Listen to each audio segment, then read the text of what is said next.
শুধুমাত্র এই দোয়াটি একবার পড়েন, আল্লাহ তাআলা আপনার 90 বছরের গুনাহ মাফ করে দেবেন ইনশাআল্লাহ।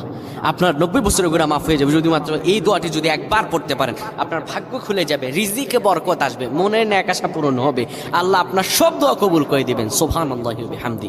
এত ফজিলত, এই দোয়াটা আপনারা শেয়ার করে দিবেন। এই যুবকেরা, আমল না করেও সওয়াব পাবা। তোমার একটি শেয়ারে, একটা বাটনে প্রেস করে তুমি সওয়াব পেয়ে যাবা। কারণ তুমি আমল না করো, অন্য কেউ যদি তোমার শেয়ারের বদৌলতে আমল করে সওয়াব তুমি পেয়ে যাবা। নবীজির হাদিস।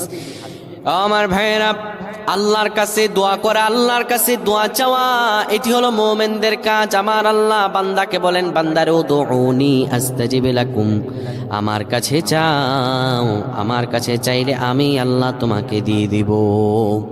কেউ যদি একবারে দোয়াটি পড়তে পারে, দোয়াটি হলো রব্বি ইন্নী যালামতু নাফসি ফাগফিরলি। কেউ যদি এই দোয়াটা একবার পড়তে পারে, আমার আল্লাহ তাআলা তার 90